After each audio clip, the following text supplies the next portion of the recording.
Shalom Bapak Ibu saudara-saudariku yang terkasih dalam Kristus Yesus. Izinkan saya hari ini mengajak Bapak Ibu saudara-saudariku yang terkasih untuk melakukan refleksi dari bacaan Minggu Advent pertama di tahun liturgi yang baru ini, yang diambil dari Injil Lukas pasal 21 ayat 25 sampai 28 dan 34 sampai 36 yang mengatakan, sekali peristiwa Yesus berkata kepada murid-muridnya, akan tampak tanda-tanda pada matahari, pada bulan dan bintang-bintang, dan pada bumi. Bangsa-bangsa di bumi akan ketakutan dan bingung menghadapi deru dan gelora laut. Orang akan mati ketakutan karena cemas berhubungan dengan segala sesuatu yang menimpa bumi ini, sebab kuasa-kuasa langit akan bergoncangan. Pada waktu itu orang akan melihat Anak Manusia datang dalam awan dengan segala kekuasaan dan kemuliaannya. Apabila semuanya itu mulai terjadi, bangkitlah dan angkatlah mukamu, sebab penyelamatanmu sudah dekat. Oleh karena itu, jagalah dirimu jangan sampai hatimu syarat dengan pesta pora dan kemabukan serta kepentingan-kepentingan duniawi. Dan jangan sampai hari Tuhan tiba-tiba jatuh ke atas dirimu seperti suatu jerat. Sebab ia akan menimpa semua penduduk di bumi ini. Berjaga-jagalah senantiasa sambil berdoa, supaya kamu mendapat kekuatan untuk luput dari semua yang akan terjadi itu. Dan supaya kamu tahan berdiri di hadapan Anak Manusia. Demikianlah Injil Tuhan. Terpujilah Kristus. Tidak terasa kita sudah memasuki bulan Desember. Minggu pertama di awal tahun liturgi, berarti dalam waktu kurang 1 bulan kita akan merayakan Natal. Untuk beberapa orang, ini berarti saatnya mempersiapkan kado-kado Natal untuk orang-orang yang disayanginya. Untuk orang lain, berarti saatnya mempersiapkan liburan. Dan bagi kita sebagai orang Katolik, berarti kita sudah mulai memasuki masa Advent, mempersiapkan diri menyambut kedatangan Tuhan. Kenapa 4 minggu sebelum Natal ini disebut masa Advent? Kata Advent diambil dari bahasa Latin Adventus, yang artinya kedatangan. Menurut ajaran Gereja Katolik, ternyata ada 3 kedatangan yang perlu kita siapkan selama masa Advent ini. Kedatangan yang pertama adalah kelahiran Anak Yesus di Bethlehem, yang datang ke dunia sebagai Raja dan Juru Selamat kita. Kedatangan yang kedua adalah kedatangan Yesus kedua kali ke dunia pada akhir zaman. Dikatakan dalam Lukas 21 ayat 27, pada waktu itu orang akan melihat Anak Manusia datang dalam awan dengan kekuasaan dan kemuliaannya yang besar.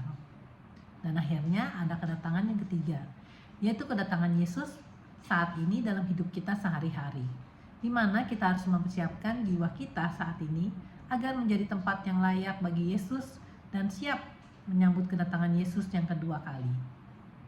Injil hari ini berbicara tentang kedatangan Tuhan sebagai Raja ke dunia ini pada akhir zaman. Dikatakan akan banyak terjadi peristiwa yang mencemaskan. Mendengar ini semua, apa kita harus takut? Tentu saja tidak. Yesus mengatakan dalam Lukas 21 ayat 28, apabila semuanya itu mulai terjadi, bangkitlah dan angkatlah mukamu sebab pembebasanmu sudah dekat. Artinya, jangan takut.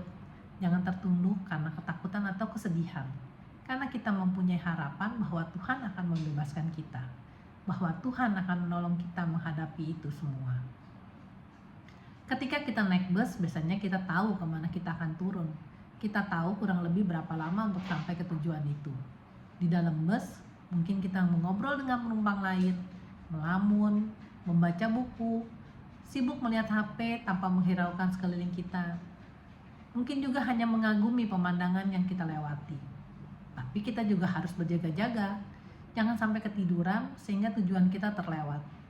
Atau kita juga bertanya kepada orang sekitar kita untuk memastikan bahwa kita berada dalam bus yang benar. Begitu juga dalam bus kehidupan. Kita perlu tahu tujuan akhir kehidupan kita, yaitu hidup kekal bersama Bapa di surga. Memang kita tidak tahu berapa lama kita akan berada dalam bus kehidupan itu. Tapi berapa lama perjalanan itu tidaklah penting. Yang penting adalah apa yang akan kita lakukan selama perjalanan itu, agar kita layak menyambut kedatangan Tuhan yang kedua. Kedatangan Yesus yang kedua sudah pasti akan terjadi. Tapi kapan kita tidak tahu. Yesus mengatakan dalam ayat 36, berjaga-jagalah senantiasa sambil berdoa. Jadi ada 2 hal penting di sini, yaitu berjaga-jaga dan berdoa. Apa artinya berjaga-jaga? Artinya terus terjaga, tidak tertidur, tidak mengantuk, tidak terlena. Sebagai seorang mama, kita tentu pernah merasakan bagaimana kita terus berjaga ketika anak kita sakit panas. Kita pasti akan berusaha untuk tidak tidur dan terus mengecek suhu badannya jangan sampai terlalu tinggi.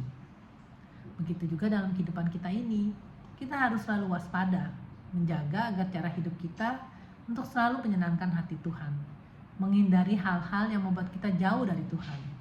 Kita harus menjaga jangan sampai kita menjadi orang Kristen yang tertidur atau mengantuk, atau yang malas secara rohani, mempunyai kehidupan rohani yang biasa-biasa saja, yang kalau dalam Alkitab suam-suam kuku, tidak berdoa secara intens, tidak semangat dalam pelayanan, tidak mencintai kitab suci.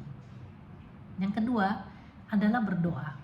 Inilah ada cara untuk memiliki suatu relasi yang hangat dengan Tuhan. Ketika kita tidak berdoa, seolah-olah kita hendak mengatakan bahwa kita bisa melakukan segalanya tanpa Tuhan. Doa membuat kita terus berhubungan dengan Tuhan dan kita mendapat kekuatan untuk menghadapi berbagai tantangan. Bapak, Ibu, saudara-saudariku yang terkasih dalam Kristus Yesus, mari kita renungkan hidup kita sekarang. Bagaimana cara hidup kita sekarang? Apa sudah memuliakan nama Tuhan? Apa sudah menyenangkan hati Tuhan? Apa kita selalu berjaga-jaga dan berdoa? Mari kita buka hati kita, mohon bimbingan Tuhan agar dapat selalu berjaga-jaga dan berdoa hingga kelak kita tahan berdiri di hadapan Anak Manusia. Bila ada masukan, mohon berikan komentar Anda. Jangan lupa di like dan subscribe, juga di share agar kita bisa saling memberkati. Amin. Tuhan Yesus memberkati kita semua.